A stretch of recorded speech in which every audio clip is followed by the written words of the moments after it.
¿Qué tal? Bienvenidos. Mi nombre es Rodrigo Pons y hoy les voy a presentar mi proyecto de física que es sobre los factores que afectan la formación de cráteres.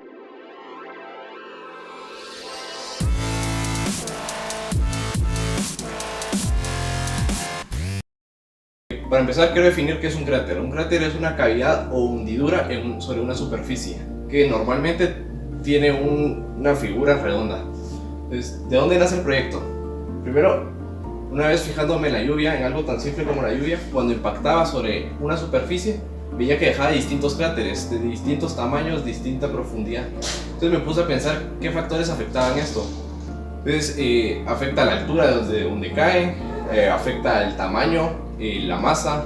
Entonces empecé a pensar si la temperatura que tenía la superficie también afectaba. Entonces, como se puede ver en el volcán Pacaya del 2010, cuando salían los pedazos de tierra, las masas impactaban sobre una superficie, también habían distintas profundidades. Entonces, y ahí la temperatura también era diferente. Entonces, basándome en esto, quise realizar este proyecto para ver qué relación tiene la temperatura con la profundidad de los cráteres y además utilizar esta temperatura para ver cómo se ve afectada la formación de los cráteres. Entonces, lo que quiero es encontrar una ecuación para que describa el experimento, para saber a qué temperatura se hace tal profundidad. Entonces, la descripción del proyecto. Para realizar el proyecto voy a necesitar una plataforma, una esfera y la plasticina. Entonces, para controlar variables, vamos a utilizar la misma esfera, entonces así vamos a tener la misma masa y va a ser del mismo tamaño. Vamos a usar una altura de 60 centímetros y para que no afecte algo inicial, lo voy a dejar caer desde la plataforma para que vaya con una velocidad cero inicial. Entonces, cuando caen las esferas, se impactan y se quedan en la plasticina y queda marcada su profundidad.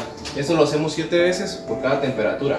Entonces, medimos la profundidad que tiene y así ponemos los datos. Entonces, tenemos la temperatura que utilizamos y las profundidades que medimos. Entonces, para medir la temperatura vamos a usar un termómetro de marca Vernier que nos dice que utilicemos un error aproximado de más o menos 0.2 grados Celsius. La profundidad, como utilizar el Vernier era un poco difícil, pues yo calculé que tenía más o menos 0.02 de error. Entonces, proseguimos a analizar un poco los datos para sacar el promedio del error sobre la profundidad. Entonces sacamos el error y ya tenemos la tabla con los datos y proseguimos a graficarlo sobre un diagrama de dispersión. Entonces, en nuestra gráfica de dispersión podemos ver cómo los datos van subiendo de modo exponencial y para la relación que nosotros queremos necesitamos una ecuación lineal. Entonces, lo que vamos a hacer es linealizar los datos. Para linealizarlos, solo le ve la temperatura al cuadrado para ver cómo funcionaba y al graficarlos se puede ver que ya queda una ecuación lineal. Entonces, la correlación que nos da es de 0.99, que es bastante alta, por lo que podemos inferir de que la relación que tiene la temperatura con la profundidad del cráter es demasiado. O sea, sí funciona la ecuación. Bueno, también utilicé ecuaciones de error para ver cuál podría ser la profundidad máxima y la mínima. Entonces, aquí nos quedan las dos ecuaciones, la ecuación relativa y la ecuación con el error absoluto. Entonces, para encontrar la profundidad que necesitáramos, solo ponemos aquí la temperatura que necesitamos y la elevamos al cuadrado y ya nos da la profundidad que tendríamos con esa temperatura. Entonces, ¿qué tipos de uso le podemos dar?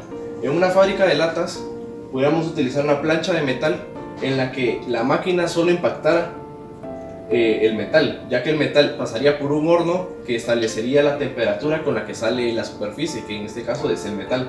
Entonces, al pasar por ahí, la máquina solo estaría impactando y creando la profundidad del cráter del mismo tamaño y el tamaño que nosotros decimos. Entonces, con esto se puede ahorrar mucho tiempo, crear más y bajar los costos de manera increíble.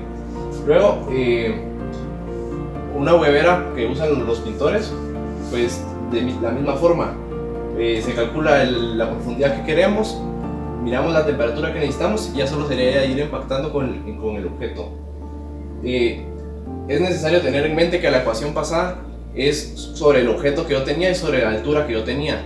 Entonces habría que volver a ver con qué masa se quiere hacer para definir otra vez la ecuación, ya que estas variables que tomamos como controladas varían.